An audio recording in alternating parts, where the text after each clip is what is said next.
Alors, j'ai décidé de faire ce talk en français, même si vous verrez, je crois que c'est très facilement compréhensible aussi pour les anglophones, parce que je veux essayer de toucher un maximum de jeunes étudiants marocains, parce que c'est un talk qui leur parle, puisque vous allez voir que l'idée de ce talk, c'est de vous présenter des solutions pour un monde qui est vraiment en crise, et de vous montrer que ces solutions, à mon avis, elles sont là, elles sont disponibles, mais il faut vraiment repenser aussi les structures politiques pour que ces solutions, qui viennent du monde de l'informatique, de l'algorithmique et de l'intelligence artificielle, puissent réellement agir dans ce monde. Alors, le talk que vous voyez sur le slide d'introduction, il y a un livre qui vient de sortir qui s'appelle Algocratie, dont je vais un peu parler, je vais un peu vous en faire le résumé, et c'est justement cette idée de présenter les algorithmes qui viennent de l'intelligence artificielle ou de l'informatique en général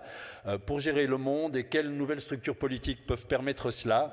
Mais surtout, ce livre est un manifeste pour un institut qui s'appelle FARI, qui est un institut que j'ai créé il y a 4-5 ans à Bruxelles, qui est un gros institut, puisqu'en fait, il implique autour de 400 chercheurs, est financé par la Commission européenne. Donc on a reçu un chèque en blanc de la part d'Ursula von der Leyen pendant le Covid pour tenter quelque chose, et vous allez voir pourquoi.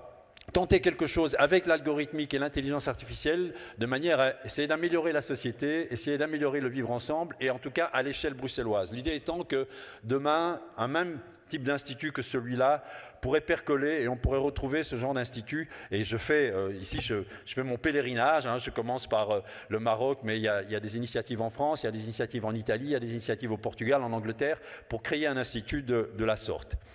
Alors, bon, pourquoi un institut ? Eh bien, en fait, deux constats, un constat négatif, un constat noir et un constat positif. Le constat noir, c'est que le monde ne va pas très bien, ça je ne vais pas vous surprendre. Le monde est plein de menaces, des menaces environnementales, des menaces économiques, des menaces sociétales. Et ce que l'on constate, moi je viens d'Italie et c'est plus vrai encore que partout ailleurs, ce que l'on constate c'est qu'il existe une défiance extraordinaire de la société pour la politique telle qu'on l'a fait aujourd'hui. Les gens n'ont plus confiance en la démocratie, on voit bien qu'il y a une poussée des votes populistes et vous savez, il y a un philosophe chez nous en Belgique qui dit que la démocratie c'est un système qui se cherche quelque part entre l'efficience et la légitimité. Bien, en fait, les politiques ont, via le système électoral, une certaine légitimité, mais ils ont de moins en moins d'efficience. Et de l'autre côté, les algorithmes, vous allez le voir, ont énormément d'efficience, mais a priori, ils n'ont aucune légitimité. Donc l'idée de mon talk, c'est de vous montrer qu'il y a moyen de changer la donne, de trouver un curseur, où on peut faire des systèmes qui ont une certaine efficience, mais il faut leur redonner une certaine légitimité. En fait, on a des solutions extraordinaires aujourd'hui dans le monde de l'informatique. On a des opportunités formidables. On a des ordinateurs super intelligents, meilleurs joueurs de Go, meilleurs joueurs d'échecs, meilleurs radiologues, conducteurs autonomes. On le sait bien que l'intelligence artificielle a produit en 60 ans, 70 ans des systèmes d'une extraordinaire sophistication. Une informatique que vous pouvez mettre partout, des senseurs, des capteurs, qui est de fait ubiquitaire, qui peut collaborer. Vous savez, si un jour on peut avoir des voitures autonomes dans nos villes, c'est parce que les voitures collaborent, hein. Ce n'est pas qu'elles sont simplement intelligentes, c'est qu'elles peuvent aussi s'envoyer des messages pour, par exemple, respecter les mécanismes de la priorité de droite, hein. On peut avoir une priorité de droite si les voitures peuvent collaborer entre elles. Et on le vit d'ailleurs, et vous allez comprendre pourquoi, on le vit, cette transition informatique, puisque de plus en plus nos vies sont pétries, sont graduellement sous emprise algorithmique. Alors l'idée de mon talk, c'est de joindre un peu ces deux constats, le constat noir, le constat négatif, un monde pétri de menaces, un monde rempli de menaces, et si, pour faire le lien avec la semaine d'aujourd'hui, enfin la semaine sur la complexité, pas mal de ces menaces viennent de la complexification du monde. Ce monde devient de plus en plus complexe, vous allez voir ce que j'entends par cette complexité, et les algorithmes, l'informatique, c'est le meilleur moyen, c'est le moyen idéal pour faire face à cette complexité. Alors le plan de mon talk, c'est d'abord je vais vous montrer que vous n'allez pas être surpris, que nos vies sont déjà sous emprise algorithmique, en séparant deux types d'algorithmes, les algorithmes qui conseillent et les algorithmes qui obligent. On ne se rend pas compte à quel point il n'y a pas une seconde de nos existences aujourd'hui qui n'est déjà sous emprise algorithmique. Et puis, je vous parlerai de FARI et je vous montrerai qu'en effet, pour faire le lien avec la complexité, la gestion des villes est d'une extraordinaire complexité. En fait, FARI est né, cet institut dont je vous parlais est né, pendant le Covid, parce qu'on s'est rendu compte, vous allez voir quelques exemples, on s'est rendu compte que gérer le Covid dans une ville était quelque chose d'une extraordinaire complexité. Et de fait, j'ai été sollicité par nos gouvernants à Bruxelles pour m'occuper du Covid, pour m'occuper du tracing, pour m'occuper de la vaccination. Et je me suis rendu compte de l'extraordinaire complexité et du coup, de la nécessité de recourir à des algorithmes. Le problème, c'est que ces algorithmes, vous allez voir pourquoi, n'ont pas recueilli l'adhésion qu'ils auraient dû recueillir. Algocratie, c'est un synonyme de gouvernance algorithmique. Je vous montrerai ce que j'entends par là. Et surtout, je vous expliquerai, vous vous rappelez ce curseur entre la légitimité et l'efficience, comment faire qu'aujourd'hui, les algorithmes qui sont déjà en train d'envahir nos vies puissent regagner en légitimité. Et vous verrez qu'on a un gros projet sur Bruxelles depuis 4-5 ans qui est d'impliquer beaucoup plus les citoyens, c'est ce qu'on appelle le projet CityCode, qui est d'impliquer beaucoup plus les citoyens dans l'écriture du code. En fait, ce que je demande, ce que je sollicite de plus en plus, c'est une espèce de GitHub. Vous savez, tous les informaticiens ici doivent savoir ce qu'est GitHub.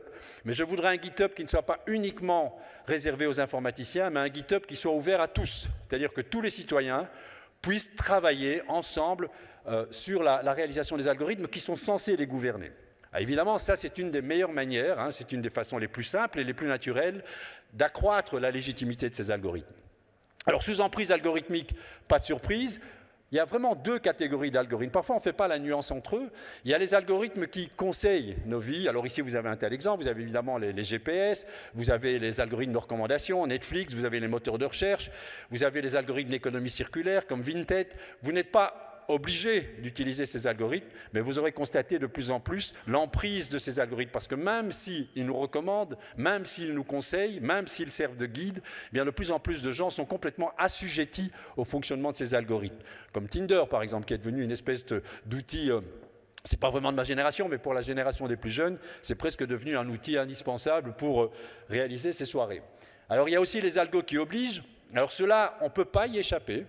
Ce sont des algos extraordinairement contraignants. Alors en France, par exemple, vous avez l'accès dans les universités qui est régi par un algorithme qui s'appelle Parcoursup. En Belgique, on a un équivalent pour les écoles du secondaire. Hein, on a un algorithme qui s'appelle décret inscription. Et c'est cet algorithme qui décide quelle école peut être fréquentée par quel enfant. Donc c'est quand même extraordinaire de savoir qu'aujourd'hui, c'est un algorithme qui va décider quelle université vous pouvez fréquenter et quelle école vous pouvez fréquenter. En sachant justement que cet algorithme, par ailleurs, est opaque, c'est-à-dire qu'on n'en comprend pas le fonctionnement. Et on en parlera beaucoup de ces algorithmes parce que ça fait partie réellement de l'argumentaire. Alors vous avez des algorithmes en Belgique, toute la fiscalité est régie par algorithme. Vous savez que la fiscalité c'est quelque chose d'obligatoire, vous devez payer vos impôts. Mais en Belgique, il n'y a plus d'échappatoire possible, c'est l'algorithme qui décide. Presque vous n'avez plus que simplement appuyer sur un clic et vos impôts sont automatiquement déduits. Il n'y a plus moyen de tricher. Quelques bitcoins que vous dépensiez, vous devez passer par une blockchain, qui est un algorithme extrêmement contraignant pour réaliser des transactions fiables. Alors là, il y a quelques exemples un tout petit peu plus rigolos. Ben, les toilettes se sont de plus en plus modernisées. Hein. Aujourd'hui, vous avez des algorithmes qui décident à quel moment tirer la chasse, à quel moment laisser s'écouler l'eau d'un évier. Vous avez des algorithmes pour accéder dans les transports publics. De plus en plus de fabricants de compteurs électriques créent des algorithmes qui vont décider eux-mêmes de votre consommation électrique. Et ça, c'est très important dans un monde où les ressources sont en train de s'épuiser. Les ressources naturelles sont en train de s'épuiser, donc il faut sauvegarder l'eau, il faut sauvegarder l'énergie. On va devoir de plus en plus recourir à des compteurs. Ils existent, qui vont décider pour vous à quel moment vous pouvez faire votre lessive, à quel moment vous pouvez déclencher ou recharger votre batterie. Pourquoi? Parce que ça dépendra éventuellement de la production d'énergie solaire. Ces algorithmes, nous, on travaille là-dessus, ils existent. Puis vous avez des algorithmes qui, oui ou non, décident que vous puissiez obtenir un crédit bancaire, par exemple. Ce sont aussi des algorithmes. Toutes les banques fonctionnent avec des algorithmes de credit scoring qui décident si oui ou non vous êtes suffisamment fiable pour que l'on vous attribue un crédit. Vous voyez, ces algos, ils sont là, vous y êtes déjà tous passés, et souvent on peut se demander quelles sont la légitimité de ces algos. Pourquoi est-ce qu'ils fonctionnent? Pourquoi est-ce que nous acceptions qu'ils fonctionnent? Alors, l'exemple dont on parle le plus souvent, évidemment, en matière d'algocratie, c'est l'asymptote, c'est l'extrémité, c'est la Chine. C'est la Chine et son crédit social. Si vous voulez, lors de la discussion, on pourra y revenir. C'est assez extraordinaire, ce pays. Bon, bien sûr, il y a des volets extrêmement positifs, des volets extrêmement négatifs, mais la Chine nous montre la manière dont on peut on peut vraiment contraindre les sociétés à partir d'un algorithme. Ça, c'est vraiment l'asymptote, c'est le maximum que l'on puisse faire en matière de gouvernance algorithmique. Alors, pourquoi on a créé FARI? Eh bien, parce que depuis 5-6 ans, ce dont je me suis rendu compte, c'est qu'il y avait une profusion, mais vraiment jusqu'à indigestion, d'écriture de manifestes d'IA éthique. On veut une intelligence artificielle éthique. Donc, le Canada avait commencé, la Commission européenne a suivi, tous les pays ont proposé leur manifeste de l'EA éthique. Vous voyez un peu tous ces manifestes. Et ce que vous retrouvez dans ces manifestes, moi, ça a eu finalement petit à petit l'occasion de profondément m'irriter, c'est qu'on retrouvait des buzzwords, des mots qui n'ont finalement plus grand sens, comme par exemple, il faut que ces algorithmes soient inclusifs, il faut que ces algorithmes soient égalitaires, il faut que ces algorithmes se préoccupent de l'égalité des genres, il faut que ces algorithmes soient non biaisés. Donnez-moi une définition d'inclusivité, donnez-moi une définition d'égalité, donnez-moi une définition de non biaisé, vous verrez que vous avez beaucoup de problèmes. Et surtout, ce que je constatais, c'est que nous, les Européens, on écrivait des manifestes, or les algorithmes et les logiciels se développaient aux États-Unis et en Chine. Il y a un peu cette situation, vous vous rappelez peut-être, lors de... il y a eu tout un... Bon, évidemment, l'actualité nous revient parfois en pleine face. Il y avait tout un débat pendant la nucléarisation de la France où François Mitterrand, président à l'époque, disait c'est très bien les pacifistes, mais on a les pacifistes à l'ouest et on a les missiles à l'est. Ben, j'ai un peu cette même sensation avec les manifestes d'IA éthique. Nous, on écrit des manifestes et pendant ce temps, il y a des pays, style les États-Unis et la Chine, qui eux développent des algorithmes qui n'ont pas tellement cure de ces manifestes. Donc, toute l'idée ici, c'est de se réapproprier ces algorithmes et de travailler à l'intérieur des algorithmes pour, de fait, réaliser éventuellement ces intentions louables que sont l'égalité, la transparence et l'inclusivité. Alors, Fari est né il y a 5 ans, au Canada justement, pendant le Covid, puisque bon, j'étais invité par une conférence dans laquelle il y avait le gouvernement belge qui assistait, et on avait en face de nous tous les Canadiens qui défendaient justement leurs manifestes. Et face à ces manifestes, moi j'ai pris de l'initiative. Il y avait bon, du beau linge, hein, puisqu'il y avait le gouvernement belge et le gouvernement montréalais. Et il y avait aussi les recteurs des 2 universités, le recteur de l'université ULB, qui est la partie francophone des universités bruxelloises, et la rectrice, cette photo en hommage à elle, malheureusement elle nous a quittés il y a 1 an, la rectrice de l'université flamande. Et les 2 recteurs des 2 universités et moi, nous nous sommes réunis, nous avons dit, plutôt qu'écrire ces manifestes, plutôt que de participer de l'écriture des manifestes, créons un institut d'intelligence artificielle dont la vocation sont les biens publics, sont la gestion sociétale, sont le bien-être ensemble. Tentons la chose. Alors les villes sont d'extraordinaires systèmes complexes, on le sait, et le Covid l'a brillamment montré. Quand le Covid s'est déclenché, il y a eu 2 choses très intéressantes avec le Covid, hormis évidemment le drame que en quoi ça a constitué, mais il y a eu des choses intéressantes, c'est qu'il y a eu une invasion algorithmique. Je ne sais pas si vous vous rappelez, je présume que le Maroc, comme les États-Unis, comme la Belgique, on a été envahis par un peu cette même poussée algorithmique. Vous aviez des algorithmes de contact tracing, vous aviez des algorithmes de passe sanitaire, vous aviez une tas de batteries d'algorithmes qui... Alors, je vous dis, moi, on m'a beaucoup sollicité pour écrire certains de ces algorithmes. J'avais d'ailleurs écrit en Belgique l'algorithme de contact tracing qui était une espèce de ressucé de ce que Google et Apple nous avaient proposé. Et ce dont on s'est rendu compte, c'est que ces algorithmes, quelque efficaces qu'ils soient, avaient un gros problème de transparence, d'efficience et surtout de participation citoyenne, d'adhésion citoyenne. Chez nous, en Belgique, ça a été un vrai fiasco. Les algorithmes style contact tracing ont été un total fiasco, mais il s'avère que je pense que ça a été un fiasco dans beaucoup de pays. Il y avait des choses beaucoup plus simples à faire pour pouvoir s'assurer que les contacts, éventuellement, étaient avisés s'il y avait un problème de contamination. Donc, le Covid a été un élément très déclencheur où je me suis dit, à la fois, les algorithmes sont indispensables à notre vivre ensemble, mais il faut les développer d'une façon telle que les citoyens les acceptent, qu'ils fassent montre de leur efficacité, qu'il y ait une véritable adhésion, et cette adhésion citoyenne passerait presque par une écriture citoyenne de ces algorithmes. Alors, je n'ai pas réussi à convaincre mes gouvernants au moment de l'écriture de ces algorithmes pour ce qui est du contact tracing. En revanche, lorsque la campagne de vaccination a démarré à Bruxelles, là, on s'est rendu compte qu'il y avait quelque chose à faire, parce que la vaccination anti-Covid, hein, tous les pays ont vécu cette vaccination, s'est avéré un problème d'une immense complexité, puisque à la fois il fallait vacciner, je dirais, les plus vulnérables, hein, les plus prioritaires, hein, les plus vieux ou ceux qui avaient déjà des pathologies, il fallait le faire assez vite, avec les doses, alors au début on n'avait pas suffisamment de doses, donc avec les doses qu'il fallait prioriser hein, en fonction des pathologies et des âges, et puis surtout il fallait le faire de façon efficace, très rapidement. Et c'était un problème d'une grosse complexité. Donc en fait, on a développé tout un cockpit pour organiser cette vaccination à Bruxelles. Là, on en faisait la démonstration devant Ursula von der Leyen, qui, quand elle a vu ce cockpit, ça a été vraiment le moment charnière pour elle. Elle s'est rendue compte qu'en effet, alors ce qui est étonnant, c'est que ce cockpit, il a été développé par des universitaires, 5, 6 de mes chercheurs.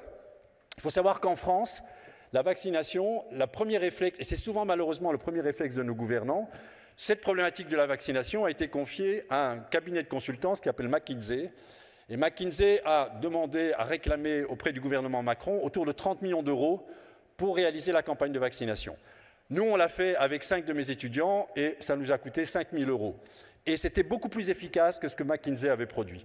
Donc d'ailleurs, en France, c'est assez rigolo parce qu'il y a un jeune étudiant qui a fait un peu la même chose que nous, qui s'appelait Rosier, qui a d'ailleurs été décoré par le président Macron, et ce qui est bien la preuve, si vous voulez, qu'en fait, les étudiants et les universités ont un rôle extrêmement fort à jouer pour gérer la complexité des villes.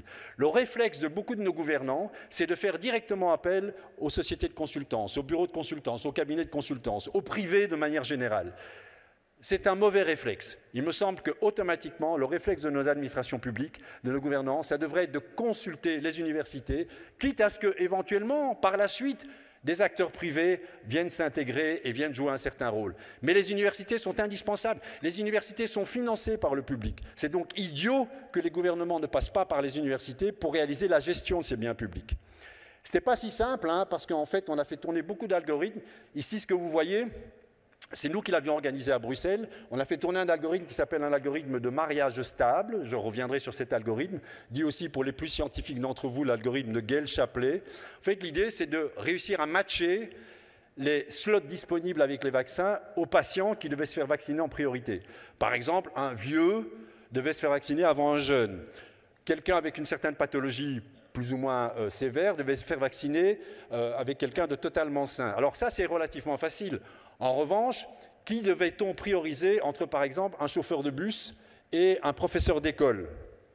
Alors là, c'était beaucoup plus compliqué. Et c'est là qu'on a fait, nous, en Belgique, on a tenté de faire une participation citoyenne. On n'avait pas beaucoup de temps. Hein. La vaccination, ça devait se faire sur un temps très court.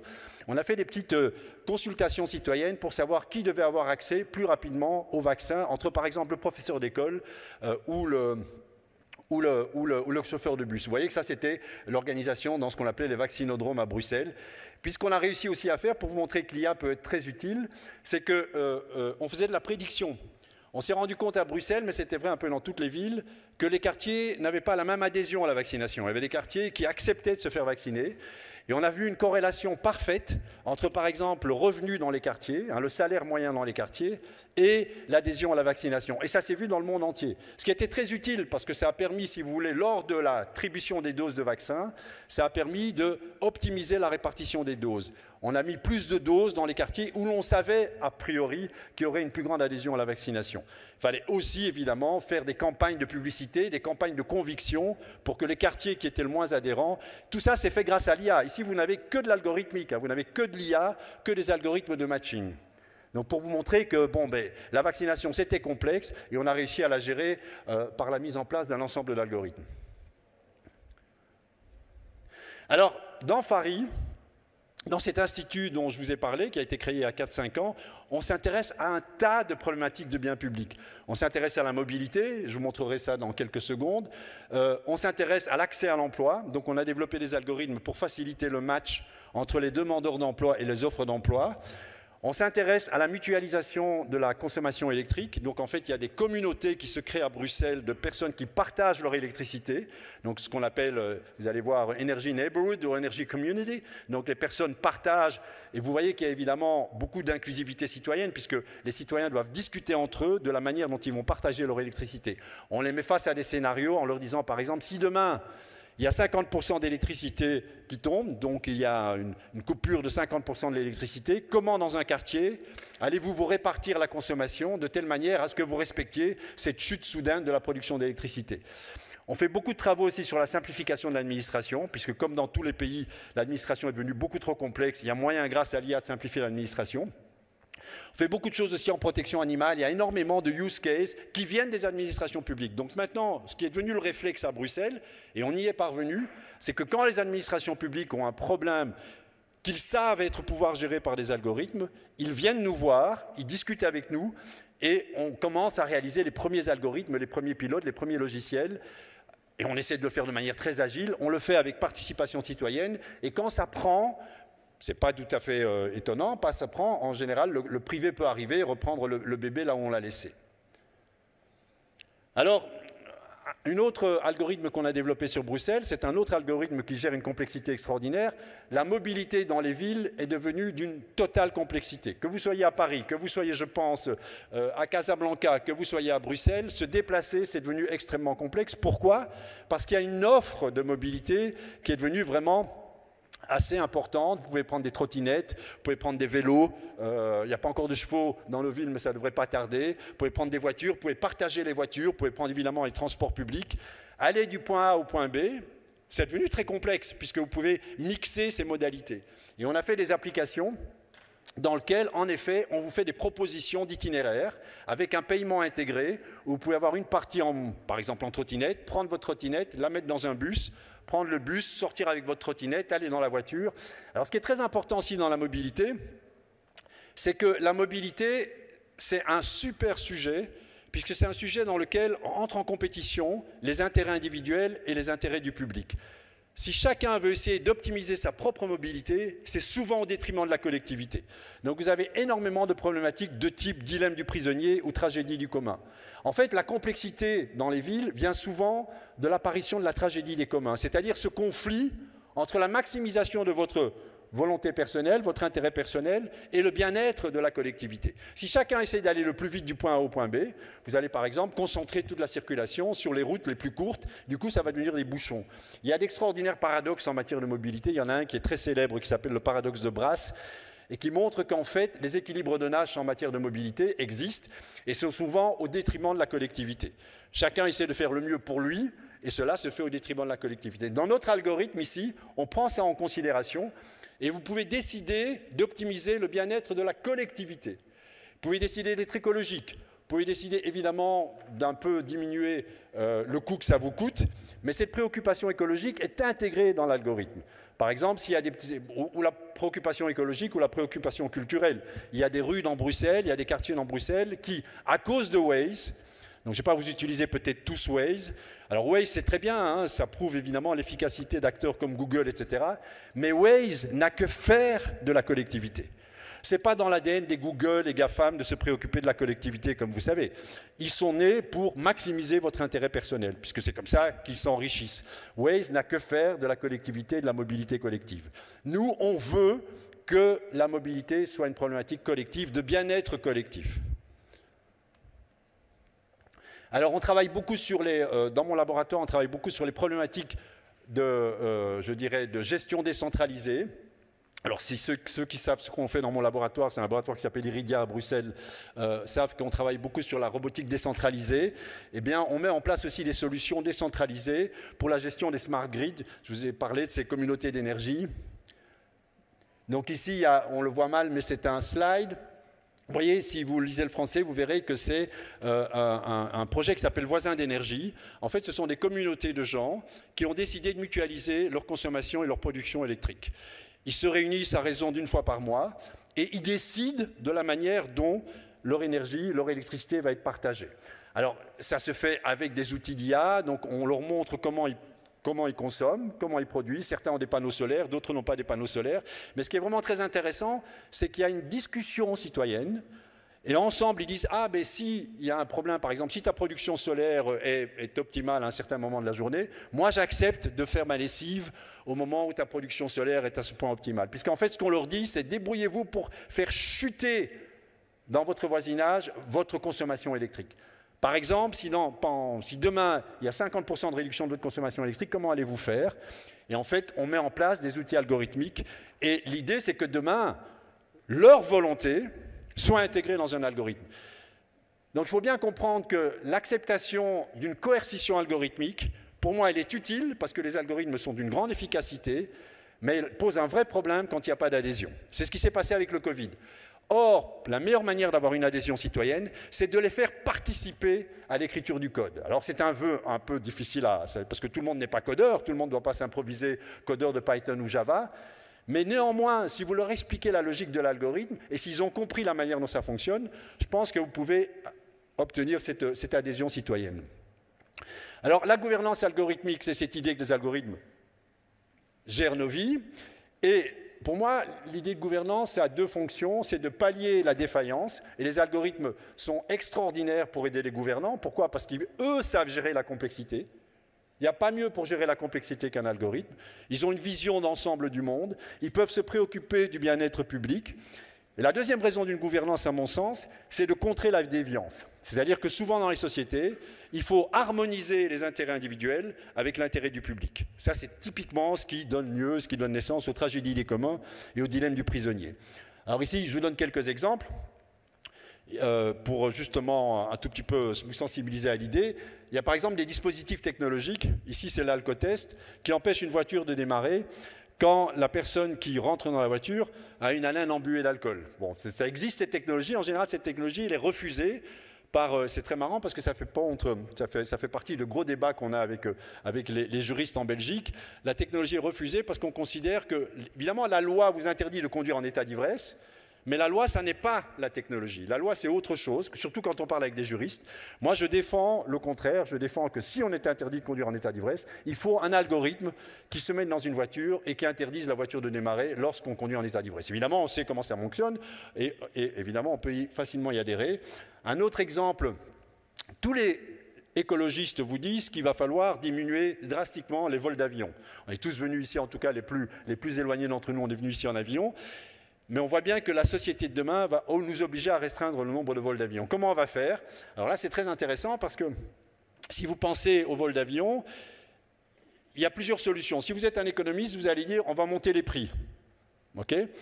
Greta Thunberg vous dirait il n'y a pas besoin de monter les prix, vous avez des normes sociales, hein, comme une espèce de petit ange sur votre épaule, qui fait que, bon, moi par exemple j'ai des enfants, il y en a qui ont décidé de plus jamais prendre un avion. Ils n'ont pas besoin de jouer de leur portefeuille, c'est simplement leur conscience morale qui fait qu'ils ont décidé de ne plus prendre d'avion. Bon, tous les jeunes ne sont pas comme ça, et à mon avis, on ne va pas y arriver comme ça aussi. Les prix, c'est la solution typique que les économistes mettent en avant. Ok, d'accord, sauf que ça crée des extraordinaires inégalités, parce qu'il n'y a plus que les riches qui pourront voler, et les pauvres ne pourront plus prendre d'avion.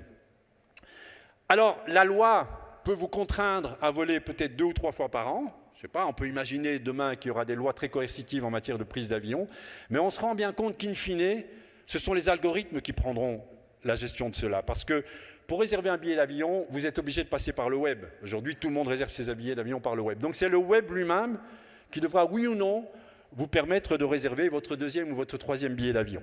Et donc on voit bien que, qu'il y ait loi ou pas, c'est les algorithmes qui permettront de respecter cette loi. Et donc il y a cette espèce de répartition des rôles entre le juriste et l'informaticien. Le juriste décide, mais c'est finalement l'algorithme qui va prendre la main. Et c'est pour ça que je pense qu'il faut réinventer le politique dans la mesure où, à partir du moment où c'est l'algorithme qui prend la main, il faut une autre forme de légitimation de l'algorithme. Alors, je vous montre un algorithme qui a fait beaucoup de dégâts en France, c'est l'algorithme Parcoursup. Juste pour vous montrer qu'un algorithme n'est pas neutre idéologiquement. Et donc, il faut vraiment comprendre comment il fonctionne. Moi, j'étais surpris il y a quelques années, quand Parcoursup est apparu sur la scène des universités françaises, de voir que les gens ne comprenaient pas le fonctionnement presque intrinsèque de Parcoursup.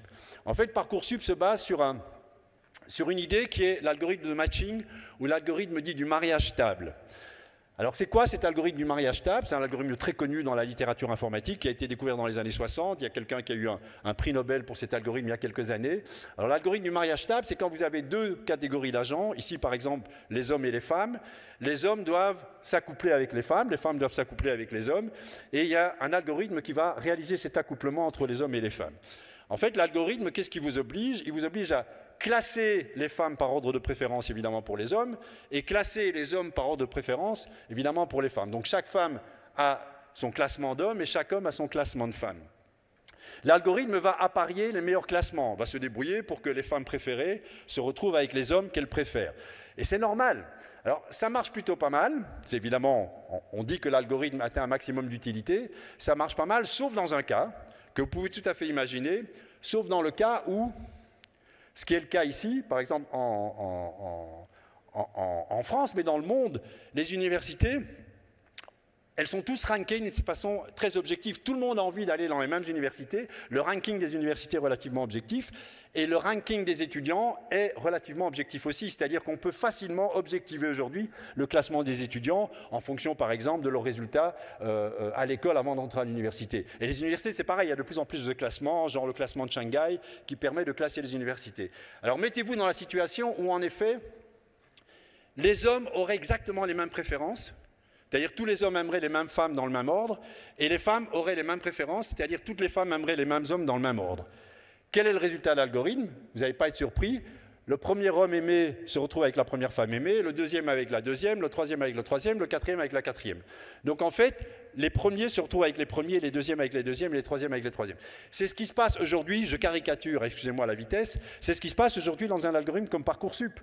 Parcoursup va mettre les meilleurs étudiants dans les meilleures universités. Et les meilleures universités vont pouvoir s'enrichir des meilleurs étudiants. Ça, c'est fondamentalement l'algorithme Gale-Shapley. Or, on pourrait imaginer un tout autre type d'appariement, on pourrait imaginer des appariements aléatoires. Mettre aléatoirement des étudiants dans les universités, ce qui fait qu'un étudiant qui n'aurait pas forcément brillé pendant ses études obligatoires peut quand même accéder à la Sorbonne ou accéder à Polytechnique. Bon, évidemment, c'est une autre société. D'ailleurs, étonnamment, il y avait un critère aléatoire dans la première mouture de Parcoursup, c'était un algorithme qui s'appelait Admission Post-Bac, dans lequel il y avait une donnée aléatoire assez importante, et il y avait cette possibilité pour certains étudiants qui n'étaient pas forcément extraordinaires pendant leurs études secondaires, de se retrouver dans des établissements qui avaient une très très bonne réputation. Quand Macron est passé au pouvoir, on a supprimé cette composante aléatoire parce que les gens se disaient « mais enfin c'est horrible, le sort de mon enfant livré à un jet de dés ».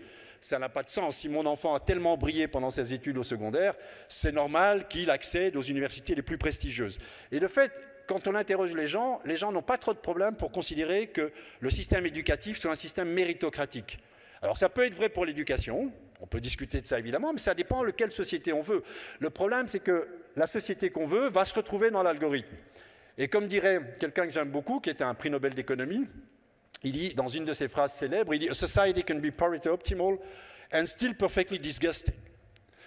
Donc en fait, Gale-Shapley, ce type d'algorithme de mariage stable, vous assure une certaine optimalité au sens de Pareto, mais de fait, cette société peut être parfaitement dégueulasse dans la mesure où les inégalités peuvent exploser. Donc on peut avoir une société dans laquelle il y a des gens très heureux et des gens très malheureux, okay, mais c'est très Pareto optimal, et vous avez une société qui est moins optimale au sens de Pareto, mais tous les gens sont heureux pareil. Quelle société préférée? En fait, une fois que vous avez décidé le type de préférence que vous voulez, il faut faire l'algorithme qui va pouvoir justement optimiser ou vous amener à ce type de préférence. Alors, il y a un tas de critiques dans ma vision de l'algorithmique, vous ne serez pas surpris. Bon, évidemment, décider que les algorithmes gèrent notre vivre ensemble, c'est accepter, si vous voulez, que code is law, pour reprendre la fameuse phrase philosophique de Lawrence Lessig, qui est un grand professeur de droit et de philosophie aux États-Unis. Et le problème de ça, bon, je vous les montre ici, les critiques qu'on trouve généralement, c'est que si vous mettez la loi dans le code, en fait, vous réinvitez, vous savez, la fameuse formule Montesquieu des trois pouvoirs, le pouvoir exécutif, le pouvoir législatif et le pouvoir parlementaire, si vous mettez la loi dans le code, en fait, vous êtes en train de changer le pouvoir exécutif. Le pouvoir exécutif devient un algorithme. Si vous décidez que le pouvoir exécutif devient un algorithme, je pense qu'il devient nécessaire de changer les deux autres pouvoirs. C'est-à-dire que même le pouvoir parlementaire, ça devient des codeurs, puisque le parlementaire doit coder. Bon, donc ça redéfinit le type de société que l'on veut. Il faut savoir aussi que les algorithmes, c'est une société dans laquelle on privilégie la privation sur la punition. Je ne sais pas si c'est le cas chez vous au Maroc, mais à Bruxelles, pour l'instant, on a des amendes quoi qu'on fasse avec une voiture. On la parque, on a une amende, on dépasse les 50 km/h, on a une amende. Donc c'est une société qui essaie de décourager les gens de prendre leur voiture, okay, mais ne le fait que via la punition. Moi, ce que j'essaie de défendre auprès du gouvernement bruxellois, c'est plutôt de faire de la privation, c'est-à-dire de vous débrouiller pour que les voitures ne peuvent pas se garer ou que les voitures ne peuvent pas aller dans un certain moment. Donc, vous voyez, un des grands problèmes du crédit social chinois, on pourrait en parler parce que ça prête évidemment à énormément de débats, c'est qu'il n'est basé que sur la punition. Moi, je n'ai pas trop de problème à ce que des algorithmes, dans une certaine société, quand ils sont admis, empêchent certains comportements. Je préfère une société algorithmisée qui empêche certains comportements que des algorithmes qui tolèrent les comportements, mais qui après vous infligent une amende parce que vous avez violé les règles qui vous étaient infligées. Donc ça, c'est des vrais débats philosophiques. Beaucoup de gens critiquent aussi cette poussée algorithmique en disant « mais ça affaiblit notre capacité délibérative ». Nous n'avons plus à raisonner puisque l'algorithme le fait pour nous. Bon, c'est discutable. Moi, je ne crois pas que les algorithmes doivent envahir tous les secteurs de nos vies. Ce n'est pas un algorithme qui va décider si oui ou non on doit punir nos enfants, ou si c'est un algorithme qui doit décider si oui ou non on doit être fidèle à notre épouse, juste pour vous montrer que les algorithmes ne sont pas partout dans nos vies, mais qu'un algorithme m'empêche de prendre la voiture si je suis éméché, ou qu'un algorithme décide de quelle école mes enfants peuvent fréquenter s'il y a un vrai problème d'accès dans certaines écoles. Pourquoi pas, pour autant qu'en effet, ces algorithmes aient été compris, transparents et délibérés par nous. Bon, il y a énormément de critiques sur cette société-là. Il y a un livre que j'aime beaucoup, un livre en français, qui s'appelle « Justice digitale » et qui essaye c'est écrit par deux philosophes, juristes philosophes français, qui essaient justement de répartir la tâche entre l'algorithme et le juriste. Comment est-ce que l'algorithme et le juriste vont s'entendre dans une société où les algorithmes vont de plus en plus réaliser la loi? Et donc, il y a énormément d'extraits de ce livre, moi, qui me parlent beaucoup, parce que, par exemple, vous lisez dans ce livre que l'algorithme, ça n'est pas la loi, que l'algorithme déshabille le droit de toute dimension politique. Par exemple, une loi peut être modifiée, un algorithme a du mal à être modifié. Et puis, une loi, ça s'interprète. Un algorithme, ça ne s'interprète pas. Un algorithme, c'est déterministe. Un algorithme, c'est dur. Mais c'est ce qui fait son efficacité, évidemment. C'est qu'il n'y a plus de marge d'interprétation. Et c'est parce qu'il est à ce point efficace qu'il faut évidemment repenser aussi la façon de le légitimer. Donc je saute un peu, voilà, les philosophes vont me dire, mais avec ta société algorithmisée, qu'est-ce qu'on a? On a un Truman Show. Les comportements sont préformatés. On vit dans un monde, un peu à la chinoise si vous voulez, on vit dans un monde où tout est décidé via algorithme, où est la liberté, où est le sens de l'improvisation. Bon, évidemment, je suis tout à fait concerné par ce genre de débat. Je passe mon temps, de fait, à essayer de défendre ce genre d'idées avec des philosophes qui sont en général contre moi. Si je demande dans cette salle, est-ce que l'alcotest empêchant la voiture de démarrer est une bonne idée ou pas? Si je le fais dans une assemblée comme la vôtre, qui ne sont pas forcément spécialisés en droit, je pense que la majorité des gens seront d'accord pour que cet alcotest existe. Si j'ai une assemblée de juristes, de philosophes du droit, personne n'est d'accord avec moi. Parce que quand vous êtes un philosophe du droit, vous dites non, ne pas conduire quand on est en état d'ivresse, c'est en effet une loi, mais ça ne veut pas dire que la loi doit être incarnée dans un algorithme. On doit avoir le droit de conduire en état d'ivresse. Quitte à ce que les juristes décident dans quelles circonstances vous l'avez fait, et c'est à ça que sert le droit. C'est ce régime d'interprétation. Vous savez que c'est très subtil comme débat. Hein. Une société qui s'algorithmise empêche les degrés de liberté. Est-ce qu'on le veut partout? Comment? Moi, ma réponse à ça, pour reprendre l'histoire de l'alcotest, c'est qu'aujourd'hui, en Bruxelles simplement, on sait qu'il y a 10 000 victimes par an des abus d'alcool sur la route. Bon, est-ce que cette marge interprétative est encore nécessaire quand on sait qu'il y a de telles victimes par l'abus d'alcool au volant? Alors, autre problème, évidemment, quand vous posez aux philosophes cette vision de la société, c'est qu'ils vous disent « oui, mais qui va contrôler, qui va écrire les algorithmes ?» Alors moi, ce que j'ai déjà envie de leur dire, c'est que bon, les algorithmes, ils sont déjà écrits. Et qu'aujourd'hui, qui c'est qui écrit ces algorithmes? C'est les GAFA. Quand vous voyez à quel point les GAFA ont envahi nos existences, vous avez les GAFA pour la mobilité, vous avez les GAFA pour la transition énergétique, puisque de fait, les compteurs, il y a beaucoup de compteurs intelligents qui sont réalisés par les GAFA. De manière étonnante, lorsqu'il y a eu le Covid, c'est quoi la solution de contact tracing qu'on avait décidé dans nos sociétés? C'est celle de Google et d'Apple. C'est Google et Apple qui décidaient de comment on allait gérer les contacts dans nos villes. C'est débile. D'ailleurs, ça a été une des raisons pour lesquelles ça a été refusé. Puisque, en fait, par exemple à Bruxelles, quand on a su que c'était Google et Apple qui étaient qui avaient la responsabilité de gérer les contacts, il y a eu évidemment beaucoup de suspicions. Qu'est-ce qu'on fait de nos données? Vous savez que les données de contact, c'est quand même des données assez sensibles. Hein. Vous avez rencontré qui, dans quelles circonstances, etc. Tout ça a été stocké dans une base de données. Ça a suscité beaucoup de levées de boucliers.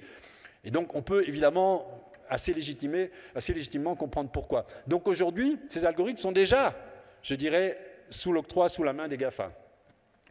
Et donc, en fait, moi, ce que je propose, c'est dans le projet CityCode, qu'on a déjà mis en œuvre à Bruxelles, hein, j'ai encore quelques minutes pour vous en parler, c'est d'écrire ces algorithmes avec 3 catégories de participants, si vous voulez 3 catégories de codeurs, des experts en algorithmique, parce que bon, mine de rien, il faut quand même des informaticiens, puisque c'est eux qui vont écrire les algorithmes, des experts en algorithmique, très important, des citoyens tirés au sort.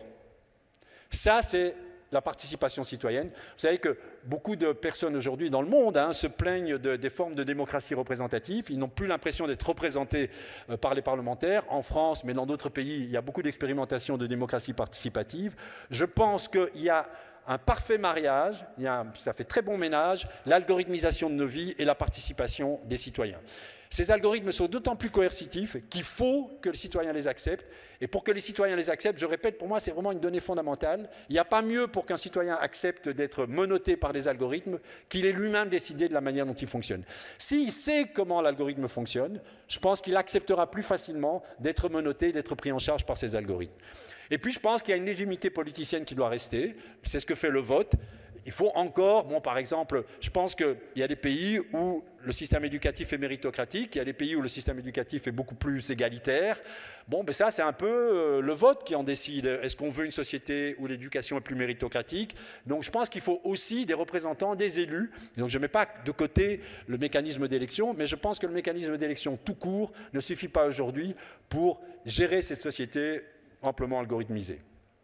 Alors, c'est ce que je défends dans une forme de GitHub Social Coding. GitHub, c'est extraordinaire. Moi, c'est un outil qui me fascine, que j'utilise évidemment comme tous mes chercheurs. C'est un outil fascinant, sachant qu'il y a des millions d'informaticiens qui partagent leur code, qui travaillent de façon tout à fait collaborative.